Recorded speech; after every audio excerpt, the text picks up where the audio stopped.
Magandang araw mga kaipamalas. Tayo ay magluluto ng sinigang na tapalang, kung tawagin nga ay tuhoy, sa English naman ay hard clam.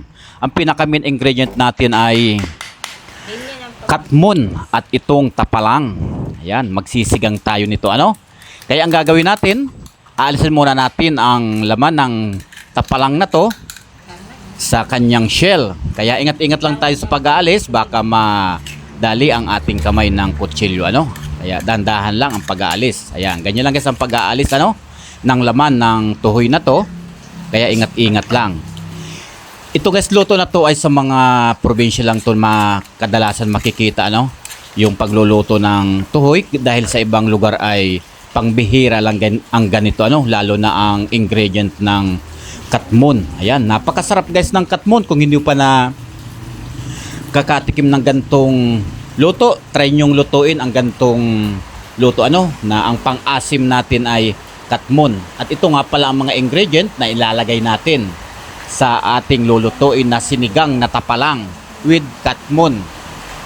Yan. Magigisa muna tayo sa kawali ng mga ingredient ano, lahat ng mga ingredient para tanggal ang lansa ng tapalang. Yan, unahin natin ang luya na igisa. Ayan, at shoutout nga pala sa mga sumusuporta sa ating mga video at sa lahat ng mga sumusuporta ng mga iba-ibang lugar sa ating mga video ano. Yan, maraming salamat po sa inyong panonood. Ayan, lalo na sa mga parting Manila, sa mga Bicolano at taga Bisaya. Yan, maraming salamat po sa inyong lahat.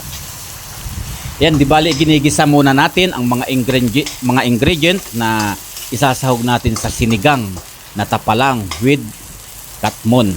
Ayan. Ang katmon nga pala guys ay makikita lang to karamihan sa mga gilid ng sapa o ilog. Pero mayroon din naman sa mga nyugan na kadalasan nga natin din makikita to ano. Kaya pambihira na ang gantong klaseng punong kahoy. Kaya ito, naisipan natin na magluto tayo ng gantong klaseng menu para yung mga hindi pa nakakaalam o nakakaluto ng ganitong klaseng putahe, try nyong lutuin guys. Talagang napakasarap guys ano.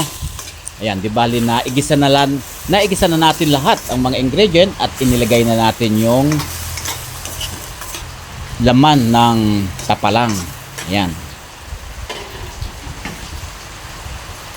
Takman muna natin ng ilang minutes.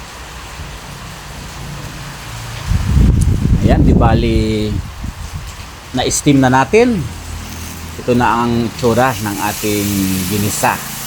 At lalagyan natin ng tubig na ang nilagay natin ng tubig dito ay 3 baso lang ano guys. Depende sa gusto natin. Kung tayo ay makisabaw, dadagdagan natin ng kunti pa.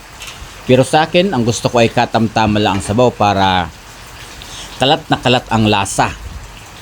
Yan.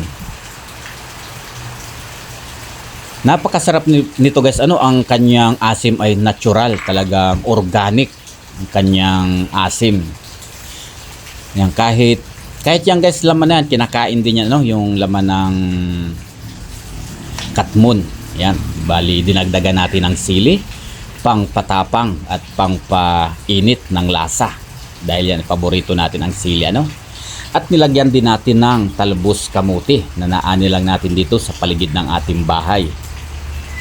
Ayan. Ang makakarelate lang dito guys ano, yung mga lang nakatira sa mga probinsya. At sana sa mga hindi pa nakakatikim nito, try nyo guys na magluto nito. Talagang napakasarap na pang-asim ang katmon sa ganitong klaseng lutong sinigang na tapalang. Ayan. Bali, konting oras na lang, ito ay luto na. Ayan. Ayan, para talagang masarap. Talagang amoy ko na ang sarap ng tapalang. Tikman na natin ang ating nulutong sinigang na tapalang with katmon. Talagang asim nito ano guys, talagang parang kalamansi. Para sa akin ay talagang mas masarap pa. Dahil nga sa pambihira lang itong lutuin, kaya hindi natin alam ang lasa ng iba. Kung ano nga ang lasa ng katmon at asim nito ano. Ayan, sana try nyo guys na lutuin at pakishare na lang guys sa iba no. Maraming salamat po sa inyong panonood. Hanggang dito lang po ang Ipamalas TV. Sana'y nagustuhan nyo ang ating bidyong ibinibigay natin sa inyo. Bye-bye!